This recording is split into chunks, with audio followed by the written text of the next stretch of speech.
বন্ধুরা, মার্কেট ধীরে ধীরে উপরের দিকে টার্ন নেওয়া স্টার্ট করেছে এবং একই সাথে মার্কেটে আইপিও লাইন পড়ে গেছে, যার মধ্যে 11 তারিখ আজকে থেকে স্টার্ট করে 13 তারিখ পর্যন্ত মার্কেটে তিনটে ধামাকাদার আইপিও রয়েছে। যার মধ্যে প্রথম কোম্পানিটায় অবশ্যই বিশাল বড় লিস্টিং গেইনের অপরচুনিটি রয়েছে, যেখানে আমি নিজে এইচএনআই তে আমার ফ্যামিলি মেম্বারের সবার নাম থেকে অ্যাপ্লাই করছি এবং সেকেন্ড এবং থার্ড কোম্পানিগুলো তো অ্যাভারেজ মিডিওকার রেঞ্জের রিটার্নের পোটেনশিয়াল রয়েছে। এই তিনটে আইপিওর মধ্যে কোন কোন আইপিওতে এইচএনআই তে আমি অ্যাপ্লাই করছি এবং কোন কোন আইপিও গুলোতে বড় লিস্টিং গেইন হতে পারে, তার পিছনে কি কি লজিক রয়েছে, এ টু জেড সমস্ত পয়েন্টস, ফান্ডামেন্টাল, কোম্পানির ফিনান্সিয়াল, কোম্পানি কিরকম ভ্যালুয়েশনে লিস্ট করছে এবং কতটা লিস্টিং গেইনের অপরচুনিটি রয়েছে, পার্সোনালি আমার ডিসিশন কোন কোন আইপিওতে থাকবে, সেগুলো ভিডিওর লাস্ট পার্টে আমি আপনার সাথে কভার করার চেষ্টা করব। তো চ্যানেলে নতুন থাকলে অবশ্যই চ্যানেলটিকে সাবস্ক্রাইব করে নেবেন। তো আজকে 11 তারিখ থেকে শুরু করে 13 তারিখ পর্যন্ত মার্কেটে যে তিনটে ধামাকা আইপিও রয়েছে, তার মধ্যে সবার প্রথমে আমি আপনার সাথে ডিসকাস করব মোবিকুইক কোম্পানিটা সম্পর্কে। মোবিকুইক আইপিওতে আমি মনে করি প্রত্যেক রিটেল ইনভেস্টরের অবশ্যই অন্ততপক্ষে একটা লটের জন্য অ্যাপ্লাই করা উচিত, যদি আপনার কাছে সাফিসিয়েন্ট ব্যালেন্স রয়েছে। আর যদি আপনার কাছে এইচএনআই তে অ্যাপ্লাই করার মতো ক্ষমতা রয়েছে, তাহলে প্রত্যেকের ফ্যামিলি মেম্বারের নাম থেকে অবশ্যই এইচএনআই তে অ্যাপ্লাই করতে পারেন, কারণ মোবিকুইক কোম্পানি থেকে আইপিও থেকে একটা মোটামুটি ভালো লিস্টিং গেইনের অপরচুনিটি রয়েছে। আমি পার্সোনালি আমার ফ্যামিলি মেম্বারের সবার নাম থেকে অ্যাপ্লাই করব। কেন এত পজিটিভ বলছি সেই পয়েন্টসগুলো ডিসকাস করা যাক। তো যদি আমি মোবিকুইক আইপিওর কোম্পানিটাকে অ্যানালাইসিস করি, তাহলে কোম্পানির টোটাল ইস্যু সাইজ রয়েছে 572 কোটি টাকা, যার পুরোটাই কোম্পানি এখানে ফ্রেশ ইস্যু রেখেছে, কোনো অফার ফর সেল নেই, যেটা যে কোনো আইপিওর জন্য বিশাল বড় পজিটিভ সাইন প্রোভাইড করে। কারণ কোনো এক্সিস্টিং শেয়ার হোল্ডাররা তারা একটা শেয়ারে ওখান থেকে বিক্রি করছে না, বরঞ্চ তারা ফ্রেশ ইস্যু করছে, যেটা মার্কেটের জন্য পজিটিভ সাইন। এবং যদি আমি কোম্পানির অ্যাসেট কোয়ালিটির সাথেও ডিসকাস করি, তাহলে এখানেও কোম্পানির পজিটিভ সাইন আছে। কোম্পানি এখানে 3 বছরের ডেটা দিয়েছে এবং লেটেস্ট কোয়ার্টারলি রেজাল্ট এখানে পোস্ট করেছে। সবার প্রথমে যদি আমি কোম্পানির অ্যাসেটের কথা বলি, তাহলে 836 কোটি থেকে ইমপ্রুভ করে পাশে আপনারা স্ক্রিনশট দেখতে পাচ্ছেন 714 কোটি সামান্য ডাউন, সেখান থেকে ইনক্রিজ করে 908 কোটি। তো কন্টিনিউ কোম্পানি তার অ্যাসেট কোয়ালিটিকে ইনক্রিজ করছে। যদি আমি কোম্পানির রেভিনিউর কথা বলি, তাহলে 543 কোটি থেকে ইনক্রিজ করে 561 কোটি, সেখান থেকে 890 কোটি।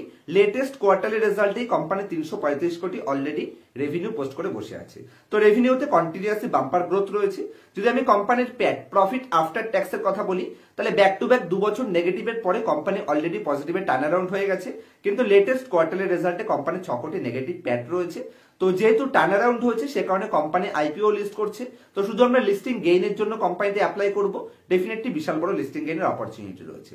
যদি আমি কোম্পানির যে হিসেবে ইম্পর্টেন্ট রেশিও গুলো শো করেছে, সেই হিসেবে কোম্পানির রেশিও বের করি, তাহলে কোম্পানির ডেট টু ইকুইটি রেশিও 0.73 রয়েছে এবং কোম্পানি 9 টাইম প্রাইস টু বুকে ট্রেড করছে। তো ডেফিনেটলি এটা হায়ার ভ্যালুয়েশন। এবং কোম্পানি বর্তমানে যদি আমি পি রেশিও দেখি, তাহলে 113 পি রেশিও তো কোম্পানি ডিমান্ড করছে। তো ডেফিনেটলি একটু হায়ার ভ্যালুয়েশন রয়েছে, কিন্তু যেহেতু লিস্টিং গেইন বড় হওয়ার চান্স রয়েছে, জিএমপি মার্কেটের খুব বড় রয়েছে, যেখানে বর্তমানে আজকের দিনে 48% গ্রে মার্কেট প্রিমিয়াম রয়েছে এবং অলরেডি আমি এটাতে এইচএনআই তে অ্যাপ্লাই করবো, কারণ এখানে মার্কেটে হিউজ পরিমাণে ডিমান্ড রয়েছে। এখন 12:53 বাজে, আমি ভিডিওটি রেকর্ড করার আগে দেখে আসলাম 4th time already retail investor এখানে ওভার সাবস্ক্রাইব করে বসে রয়েছে। এবং তার সাথে ওভারঅল সাবস্ক্রিপশন যদি আমি দেখি, তাহলে ফার্স্ট 3-4 ঘন্টার মধ্যেই অলরেডি এটা 1 টাইমের আশেপাশে ওভার সাবস্ক্রাইব হয়ে গেছে। তো ডেফিনেটলি বিশাল বড় লিস্টিং এর অপরচুনিটি থাকছে, কারণ জিএমপিও বেশি রয়েছে এবং সাবস্ক্রিপশন রেটের স্ট্যাটাসও অনেক হাই রয়েছে। তো অবশ্যই মোবিকুইক আইপিওটা সবাই অ্যাপ্লাই করা উচিত, কারণ বিশাল বড় লিস্টিং গেইন হবে। আর শুধুমাত্র লিস্টিং গেইনের জন্য আমি অ্যাপ্লাই করব, লিস্টিং গেইন নিয়ে আমি এখান থেকে এক্সিট করে যাব। সেকেন্ড কোম্পানি খুবই হাইপে রয়েছে, বিশাল মেগামার্ট।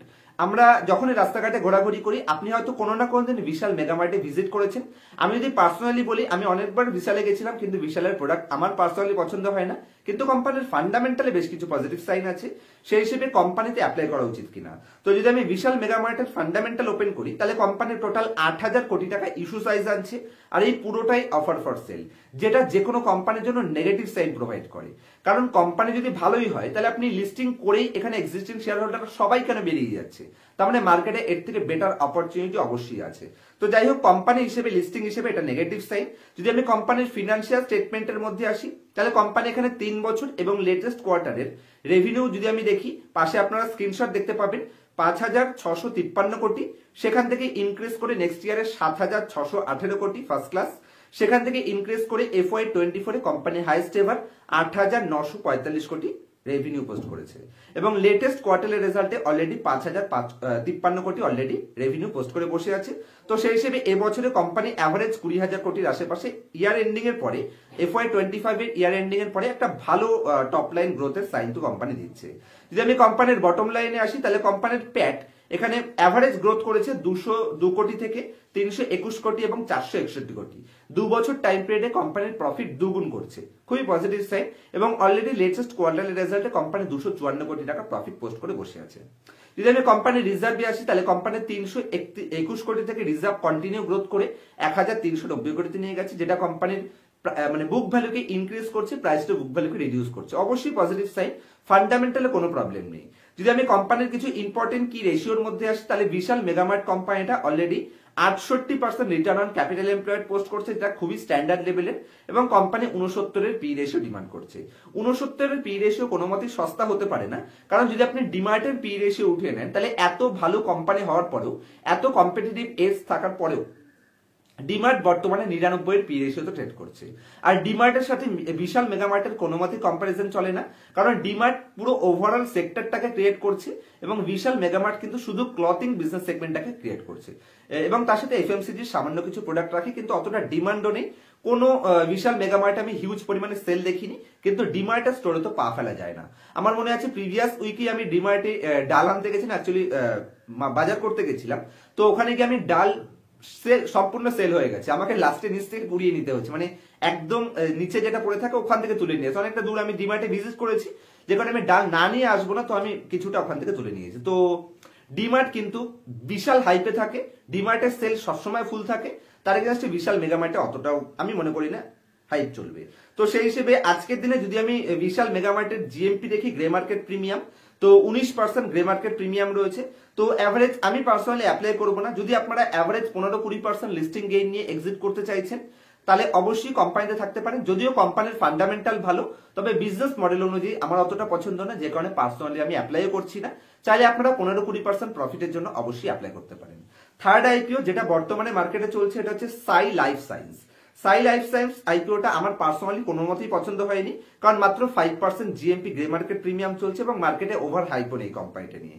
যদি আমি কোম্পানির প্রফিট দেখি তাহলে কোম্পানির প্রফিটে কিন্তু এখানে ফার্স্ট ক্লাস গ্রোথ রয়েছে। কোম্পানির প্রফিট 6 কোটি থেকে ইনক্রিজ করে 9.9 কোটি, সেখান থেকে ইনক্রিজ করে 82 কোটি এবং অলরেডি লেটেস্ট কোয়ার্টারে কোম্পানি 28 কোটি প্যাট পোস্ট করে দিচ্ছে প্রফিট আফটার ট্যাক্স। অবশ্যই এটা পজিটিভ সাইন। কিন্তু যদি আমি কোম্পানির এখানে টোটাল ইস্যু সাইজের কথা বলি তাহলে 3042 কোটি কোম্পানির ইস্যু সাইজ রয়েছে, যার মধ্যে 2092 কোটি তো অলরেডি কোম্পানি 3042 কোটির মধ্যে 2092 কোটি কোম্পানি অফার ফর সেল রয়েছে, বাকিটা কোম্পানি 900 কোটির মতন ধরতে পারেন এখানে ফ্রেশ ইস্যু রয়েছে। এখানে তো নেগেটিভ সাইড, কারণ ম্যাক্সিমামটাই কোম্পানি অফার ফর সেল আনছে এবং যে হিসেবে কোম্পানি ফান্ডামেন্টাল শো করছে সেই হিসেবে কোম্পানি 200-র পি রেশিওতে মার্কেটে লিস্ট করছে, মানে লিস্ট হয়েই কোম্পানি 200-র উপরে পিতে চলে যাবে। কোনো মতে সস্তা বলতে পারবো না। 15% আরওসি জেনারেট করছে, 12% আরওই জেনারেট করছে, মাত্র 5% এখানে রিটার্ন অন ইকুইটি, মানে মাত্র 5% কোম্পানির জিএমপি রয়েছে গ্রে মার্কেট প্রিমিয়াম। তো সেই হিসেবে 3টে আইপিওর মধ্যে আমি পার্সোনালি প্রথম আইপিওটাতে অ্যাপ্লাই করব। মোবিকুইক আইপিওটায় অ্যাভারেজ 50%-এর মতো লিস্টিং গেইন হতে পারে যদি মার্কেট সেন্টিমেন্ট এরকমই অ্যাভারেজ থাকে। একটা বিশাল বড় হাইপ রয়েছে, ডেফিনেটলি এইচএনআই ক্যাটাগরি থেকে আমি অ্যাপ্লাই করব। সমস্ত অ্যাপ্লিকেশনগুলোই আমি এইচএনআই তে করার চেষ্টা করব। আর কোন কোন আইপিওতে এইচএনআই কতগুলো লটের জন্য করতে হবে জানতে চাইলে ডেসক্রিপশন ভিজিট করবেন। এই 3টে কোম্পানিতে এইচএনআই, রিটেল এবং বিগ এইচএনআই সমস্ত ক্যাটাগরিগুলো আমি কতগুলো লটের জন্য অ্যাপ্লাই করতে হবে সেটা ডিটেলস প্রোভাইড করে দেবো। পাশে আমি স্ক্রিনের উপরে দিয়ে দেওয়ার চেষ্টা করব 3টে আইপিওর কোন কতগুলো লটে করলে রিটেলে অ্যাপ্লাই হবে। অ্যাকচুয়ালি রিটেলতে একটাই করতে হবে, একটার বেশি করে কোনো লাভও নেই। আর এইচএনআই তে করার জন্য কতগুলো লট করতে হবে সেটার লিস্ট আমি স্ক্রিনের উপর দিয়ে দেবো। আশা করছি অবশ্যই আপনারা এখন স্ক্রিনের উপর দেখতে পাচ্ছেন। আর মোবিকুইকের কথা যদি আমি বলি, আমি পার্সোনালি অ্যাপ্লাই করব। তো আমি জানি 14খানা লটের জন্য অ্যাপ্লাই করলে আপনার স্মল এইচএনআই তে অ্যাপ্লাই হবে। আমি স্মল এইচএনআই তে অ্যাপ্লাই করছি আমার 8খানা অ্যাকাউন্ট থেকে। তো আজকের মতো এই অবধি রাখছি। এরপরে যদি এই আইপিও গুলো রিলেটেড কোনো কোশ্চেন থেকে থাকে আমাকে কোশ্চেন করবেন। প্রত্যেকটা কোশ্চেন আমি পড়ি এবং আমার তরফ থেকে বেস্ট রিপ্লাই দেওয়ার চেষ্টা করি। আর আমার কাছ থেকে যদি পার্সোনাল ক্লাসে A to Z fundamental analysis শিখতে চাইছেন এবং লাইফ টাইম আমার সাপোর্ট পেতে চাইছেন, কিভাবে কোনো কোম্পানিকে বাছাই করবেন, কোন কোম্পানি ডুপ্লিকেট ডেটা দিচ্ছে, কোন কোন সাইন থাকলে সেই কোম্পানিগুলোকে অ্যাভয়েড করতে হবে, কোন কোন সাইন থাকলে সেই টাইপের কোম্পানিতে এন্ট্রি নিতে হবে, মার্কেট কখন টপের আশেপাশে রয়েছে বা মার্কেট কখন বটমের আশেপাশে রয়েছে, কারণ সেই হিসেবে ইনভেস্টমেন্ট স্ট্র্যাটেজি চেঞ্জ করতে হবে। তো কোন কোন সাইন দেখে সেগুলোকে আইডেন্টিফাই করতে পারবেন, A to Z সমস্ত স্টক মার্কেটের ইনডেপথ নলেজ যদি পার্সোনাল ক্লাসে শিখতে চান তাহলে অবশ্যই স্ক্রিনের উপর মোবাইল নাম্বার আছে, আমার সাথে কন্ট্যাক্ট করতে পারেন এবং ডেসক্রিপশনে আমার কন্ট্যাক্ট ডিটেইলস পেয়ে যাবেন। পার্সোনাল ক্লাসের জন্য কন্ট্যাক্ট করবেন। দেখা হচ্ছে নেক্সট ভিডিওতে কোনো ইনফরমেটিভ টপিকের সাথে। ততক্ষণ পর্যন্ত হ্যাপি ইনভেস্টিং, হ্যাপি ট্রেডিং।